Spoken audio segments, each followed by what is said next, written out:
அனைவருக்கும் வணக்கம். ராஜகுரு ஜோடாலயத்திலிருந்து ராஜேஷ்குமார்.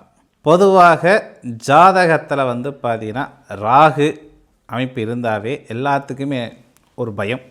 ராகு இருந்தால் அது தோஷமாக இருந்துட்டால் அவர் பண்ணுறக்கூடிய விஷயங்கள்லாம் பெரிய பெரிய விஷயமாக அமைஞ்சிருமே அப்படின்னு பயந்துக்கிறாங்க. ஏன் பயந்துக்கிறீங்க? ஒவ்வொரு கட்டங்களுக்கும் ஒவ்வொரு மகத்துவம் உண்டு. அந்தமாரி ராகு கேது தோஷங்கள் இருந்தாவே அது முக்கியமாக இந்த ராகு தோஷம் இருந்தால் என்ன பண்ணும்? சரி, ராகு தோஷம் மட்டும்தான் பண்ணுமா, ஏன் யோகம் பண்ணாதா அப்படின்னா நிச்சயம் யோகா பண்ணுவார். எந்தெந்த அமைப்பில் இருந்தால் யோகா பண்ணுவார் அப்படின்னா ரிஷபம், கன்னி, அதுக்கப்புறம் மகரம். இந்த ரிஷபம், கன்னி, மகரத்தில் ராகு அமைப்புகள் இருந்தால் அவங்களுக்கு யோக பலன் உண்டானா நிச்சயம் உண்டு. இப்போது ரிஷபத்தில் ராகு நிலை எப்படி இருக்குது அப்படின்னா உச்ச நிலையில் இருப்பார். அப்போது இந்த ரிஷபத்தில் ராகு உச்ச நிலையில் இருந்தால் அவங்களுக்கு மிகப்பெரிய பிரம்மாண்டத்தை கொடுப்பார். சரிங்களா? அல்ல செல்வங்கள் குறையாது. இது ஆணுடைய ஜாதகமாக இருந்தாலும் சரி, பெண்ணோட ஜாதகமாக இருந்தாலும் சரி, ரிஷப ராகுவாக இருந்தால் அவங்க வாழ்க்கையில் பிரம்மாண்டம் ராகுடைய தசையிலையோ அல்லது ராகுடைய புத்தியிலையோ காலகட்டத்தில் அமையுமானால் நிச்சயம் அமையக்கூடிய வாய்ப்பினை உண்டாகும். ஆனால் அந்த ஸ்தானாதிபதி உங்களுக்கு சப்போர்ட்டாக இருக்கணும். யார் இருக்கணும்? சுக்கிர பகவான் நல்ல அமைப்பில் இருக்கணும். லக்னத்துக்கு சாதக இடத்துலையோ அல்லது சந்திரனுக்கு சாதக இடத்துலையோ சுக்கிர பகவான் அமைப்புகள் இருந்தால் மட்டுமே உங்களுக்கு யோக பலனை கொடுப்பார். தவிர அதுவே பார்த்தீங்கன்னா உங்களுக்கு சாதகமான, அதாவது சந்திரனுடைய இடத்துலையும் சாதகம் இல்லை, லக்னத்துக்கும் சாதகம் இல்லை. யார்? சுக்கிர பகவான் இல்லைனால் ராகு என்ன தான் ரிஷபத்தில் இருந்தாலும் ராகு போல போனால் மோசமான நபர் யாருமே இருக்காது. சரி, பொதுவாக இந்த ராகுடைய காரகத்துவம் என்ன? இப்போ ஈஸியாக சொல்லிடலாம். உங்களுக்கு ராகு தோஷம் இருக்குது சொல்லிடலாம், செவ்வாய் தோஷம் இருக்குதுன்னு சொல்லிடலாம், புத்திர தோஷம் இருக்குது சொல்லலாம். ஆனால் ஒவ்வொரு கிரகத்துக்குமே பார்த்தீங்கன்னா ஒரு தனி காரகத்துவம் உண்டு அப்படின்னு சொல்லுங்க. பார்த்தீங்களா? இப்போ இந்த ராகுவோடைய யோக பலனை எப்படி கொடுப்பார் அப்படி கேட்டிங்கன்னா பிரம்மாண்டத்தை கொடுப்பார். ராகுடைய தசா காலகட்டத்தில் பார்த்தா வீடு அமையுமா அப்படின்னா நிச்சயம் அமைச்சிக்க முடியும்.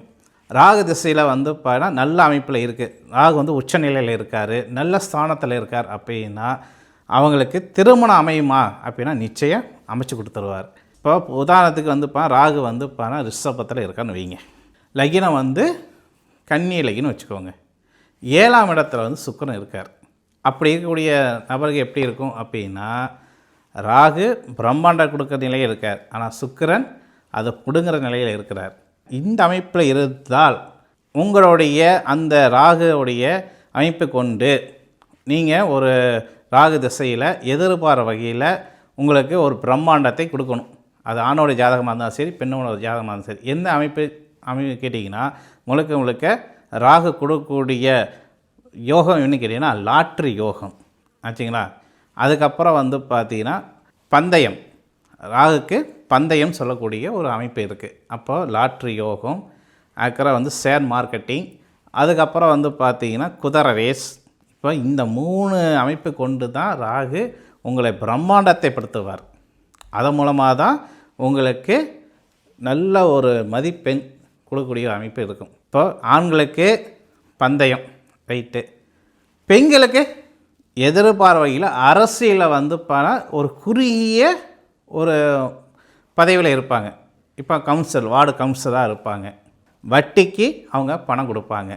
கொஞ்சம் பேசக்கூடிய பேச்சு எல்லாம் தோரணை எல்லாம் பார்த்திங்கன்னா ஒரு 4 ஆண்களுடைய வீரியம் அந்த பெண்ணுடைய உடம்புல இருக்கும். இப்போ ராகு நல்லா எப்படி இருந்துச்சுங்களேன், அவங்க என்ன கேட்டிங்கன்னா ஒன்று கான்ஸ்டபிள், அதுக்கப்புறம் வட்டிக்கு பணம் கொடுக்குற நபர்களாக இருப்பாங்க. அதேமாரி போனால் ஒரு வீரையே போனால் இப்போ ஒருத்தர் கல்யாணம் பண்ணிவிட்டு போகக்கூடிய வீட்டில் அந்த பெண்ணுக்கு முதல் உரிமை கொடுத்துருவாங்க. அம்மா நீ பேசுனா அது நியாயமாக தான் இருக்கும் அப்படின்ட்டு அந்த பதவி அவங்ககிட்ட கொடுத்துருவாங்க. அப்போ அதிலேயே நம்ம தெரிஞ்சுக்கலாம் பெண்களுடைய ஜாதகத்தில் ராகு பலமாக இருக்கிறார்.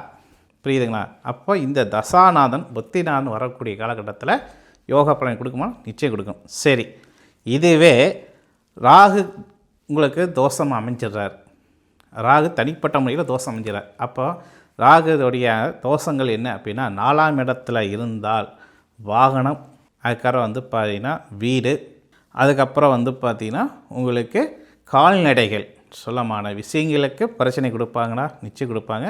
முக்கியமாக தாய்க்கு தோஷத்தை கொடுத்துருவாங்க.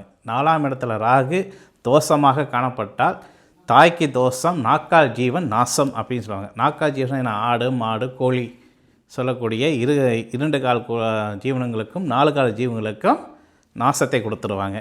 நம்மளுடைய உழைப்பை போட்டு ஒரு நல்ல அழகான ஒரு வீடு வாசல் கட்டியிருந்தாலும் அங்கே ராகுக்கு தோஷமாக இருந்தால், ராகு தோஷமாக இருந்தால் பாதி இடங்கள் வந்து அரசாங்கத்துக்கு போயிடும் அப்படின்னு சொல்லிடுவாங்க. இதுவே ராகு தோஷம் கடுமையாக இருக்குது, இல்லை எனக்கு ராகு தோஷம் எனக்கு இருக்குது, ஆனால் அது எனக்கு யோகமாக மாறணும், யோகமாக மாற்றிக்க முடியுமா அப்படிங்கிட்ட சிம்பிளான பரிகாரம் என்ன? அந்த பரிகாரத்தை நம்ம எப்படி எடுக்கலாம் அப்படின்னா, ராகுக்கு பிடித்தமானது என்ன அப்படிங்கிட்டிங்கன்னா வாசனை பொருள்கள்.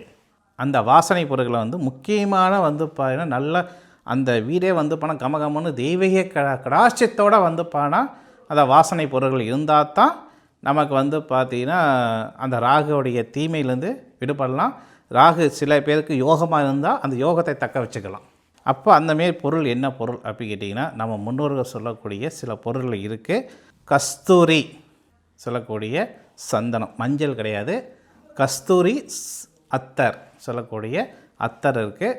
அது நாட்டு மருந்து கடையில் கிடைக்கலாம், அல்லது வந்து சில இடத்துல வந்து கிடைக்கும். இல்லைன்னா அந்த கஸ்தூரி வந்து பணம் வாங்கி அதை அத்தரை பண்ணுறதுக்கு இது நம்ம வந்து எடுத்துக்கலாம். அப்போ முதல்ல கஸ்தூரியை நம்ம எடுத்துக்கணும்.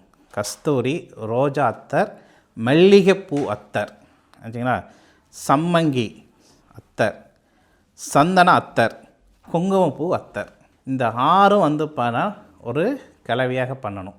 இந்த அத்தரைகளாக வாங்கி நம்ம வந்து பணம் ஒரு பாத்திரத்தில் அதை போடணும். அதுக்கப்புறம் அதுக்குள்ளே என்ன போடணும் அப்படின்னா மனோரஞ்சிதம் சொல்லக்கூடிய பூவை வந்து அதில் போடணும்.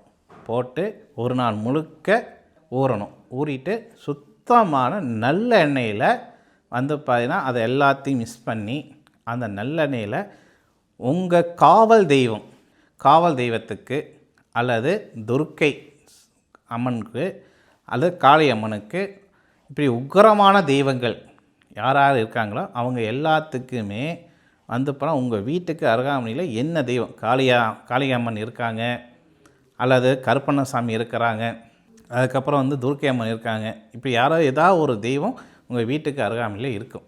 அதில் ராகு கால நேரத்தில் நீங்கள் அந்த ஆலயத்துக்கு போகலாம்.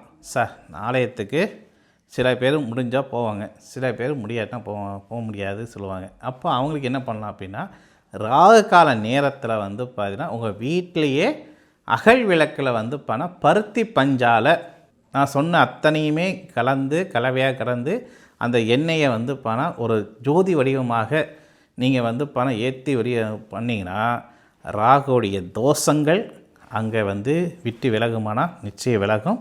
மீண்டும் இனிதோ நிச்சயம் சந்திக்க வரை உங்களிருந்து விடைபெறுவது ராஜேஷ்குமார். நன்றி, வணக்கம்.